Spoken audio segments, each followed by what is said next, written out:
Hello, what's up mga kumari kuntigang? Isang mapagpalang araw na po sa inyong lahat. Ngayong araw pong ito, mga kumari kuntigang, ay ito. Tayo po ay naandito sa Sagingan. Sagingan ni Mang Kanor. Mang Kanor. Opo, kasi ngayon po, mga kumari kuntigang, tayo po ay naghahanap ng iba't ibang mga pampaswerte na maaatikhan natin dito sa kagubatan. Talaga ba? At ngayon po mga kumari kuntigang for today's video, meron din po tayong ipe-present sa inyo na isa pang talaga lang pong napakapambihira at very sought after na mutya na talaga lang pong napakarami po ang nagnanais na makaatikha nito. Ano yan? Ito po mga kumari kuntigang ang talaga lang pong pinagkakaguluhan niyo at marami talaga naghahanap na mutya ng langka. Mutya ng langka o hamak kumari kuntigang. Ano itsura niyan? Ito. Kasi tayo po ngayon hamak kumari kuntigang ay meron na namang ito naabatan na isang mutya ng langka. At tayo po pinadalaksi ng ating mga kaibigan ng tingero. Kaya ito po, ngayon po ipe-present ulit natin siya at pag-uusapan natin kung ano po ang mga taglay na bertud nito at kakayanan sa larangan po ng pagpapaswerte at pag-akit ng mga sinasabing mga biyaya ng buhay. Talaga ba? Nasaan yan? Ito po ha, mga kumari kuntigang, ang ating pinakabago ngayon na mutya ng langka. Oo, naku, seryoso. Haba ng intro ha, mga kumari kuntigang. So, yun na nga po ha, mga kumari kuntigang.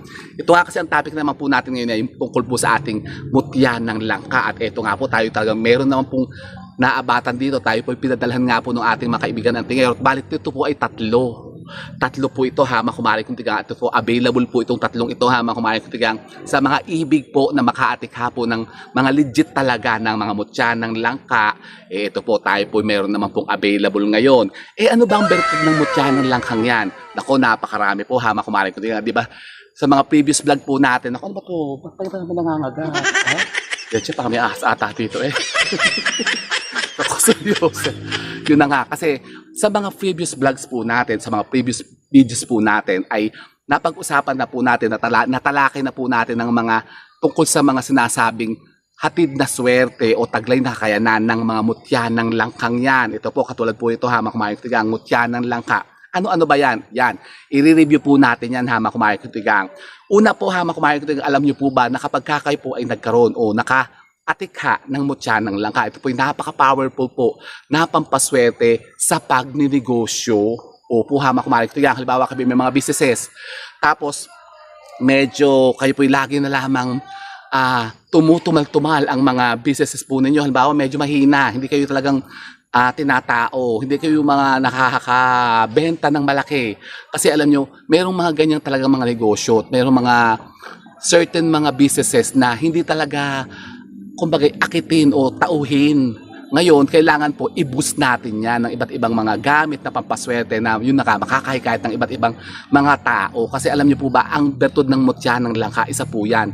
Ito po yung napaka-powerful po na makahikayat ng mga parokyano, kliyente, customers na bibili po sa inyo kung kayo po may mga negosyo.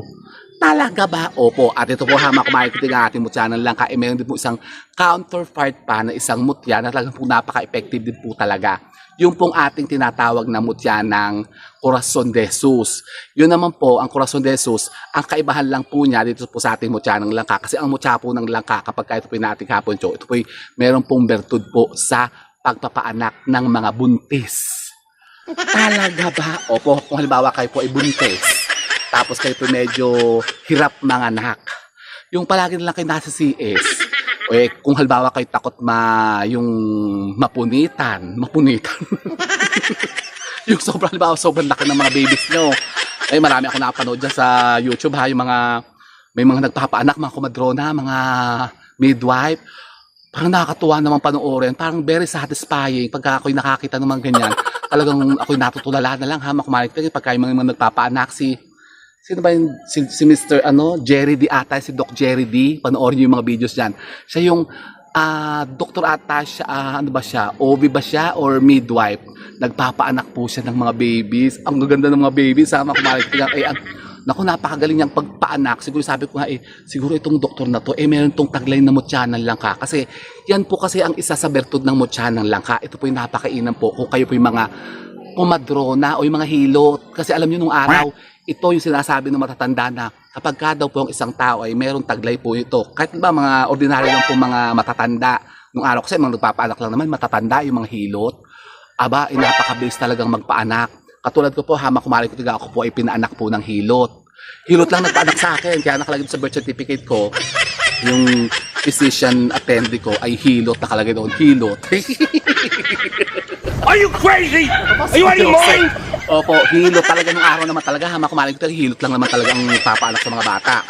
Eh, alam nyo, meron talagang ganyan ng mga tao na kahit yung ordinaryo matanda lang, na kapag nag-assist sila sa mga buntis na nanganganak, napakabilis lang makapagpanak ng baby, ng mga buntis. Kasi baka sila po, meron taglay nito, yung mga mutya ng langka. Kung sa sinasabi pong ang mga mutya ng ano ba yung makate, nakakain, bis ito mga lamaki. Bukod sa sinasabi pong ang mga mutya ng langka ay talaga naman pong napaka-powerful po na pampaswerte nga po sa larangan nga po ng pagbebenta at pagtitinda. Kasi yung parang sinasabing ang aura natin ay babango sa mga tao. Kung baga halimbawa, mayroong tatlong mga nagbebenta, nagtitinda halimbawa ng ano ba, isda o gulay o prutas. Tatlo kayo. Alam niyo yung mga tao kapag kayo meron ito, ang tao yung parang haling sa inyo. Yung haling, parang yung kayo yung mas amor sila sa inyo, kumbaga sila yung mas lumalapit sa inyo. Mas ang ano nyo, aura ninyo mas lumalakas at mas nakakaakit kayo ng mas maraming parokyano. Ba't sino may maingay na yun?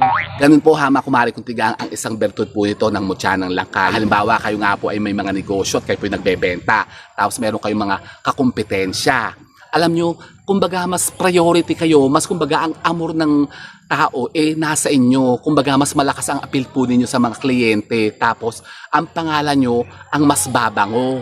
Parang kayo yung parang laging pinupuntahan, imbis na yung ibang mga kakompetensya nyo, sa inyo pumupunta. Meron akong kilalang ganyan na makumarikitingan dito sa palengke sa amin. Ano sila? 7 silang ng mga titinda ng ulam. 7 sila. Pero yung isa doon particular na nagbebenta po ng ulam, tuwing umaga makumarikitingan, nako, makikita yung mga pila sa kanya. Dagasa, talagang pila-pila, pero doon sa iba, walang bumibili. Magtataka kayo makumarikitingan, pare-pareho naman ng mga tinda, mga menudo, apritada, ganyan, mga kaldereta, chop suey, pansit, ganun.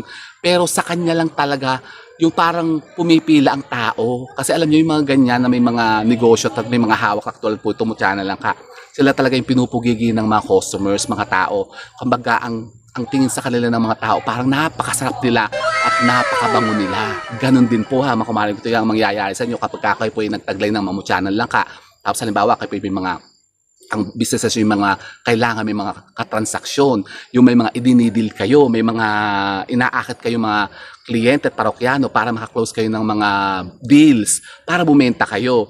Ito pong napakainam dyan makumari ko tigang, kayo po'y magtaglay ng mutyanan lang ka para kayo po'y maka-close ng deal nyo. Talaga ba? Opo kumari ko tigang ako.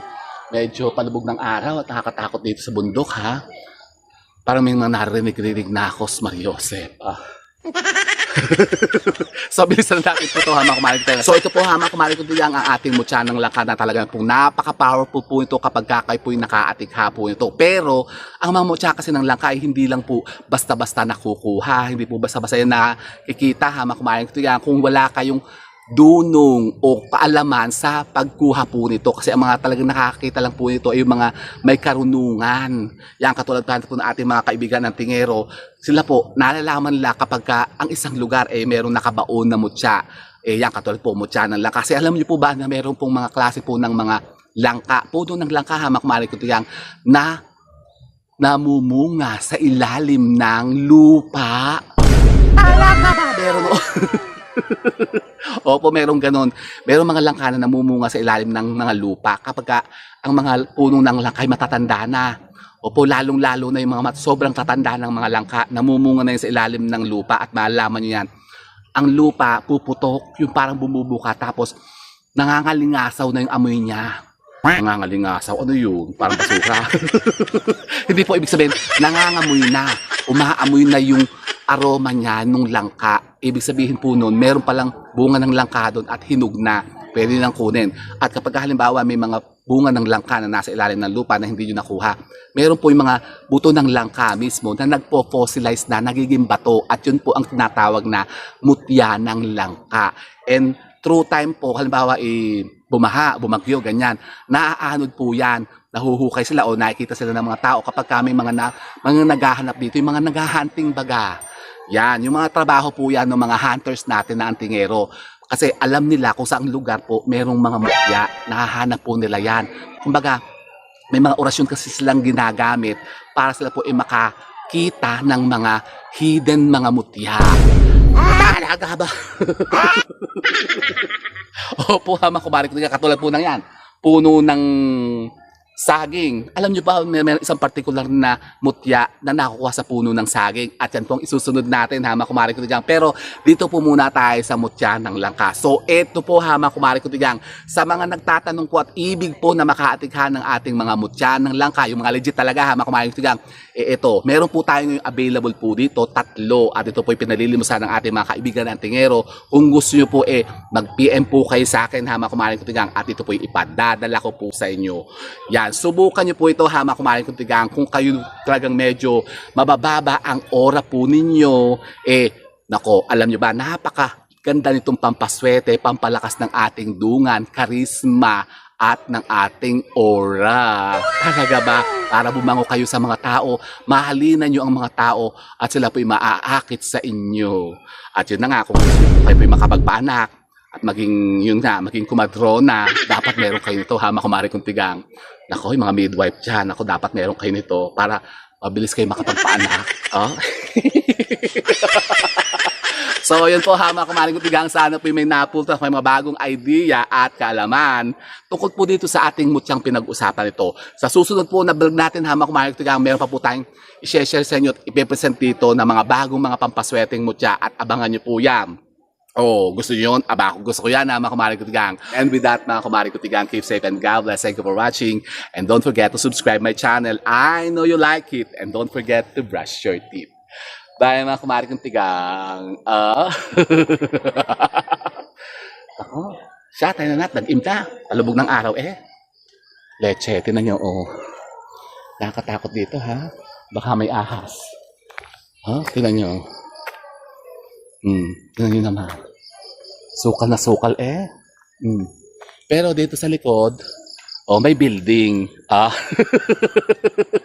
May building pala. Akala ko'y bundok ito.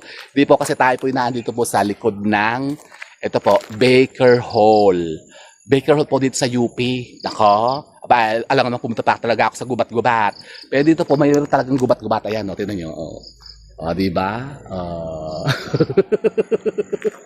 Siya, sige na, mga kumari. Kung ako'y uwi na, nako. Gabi na. Direk, ka na. Leche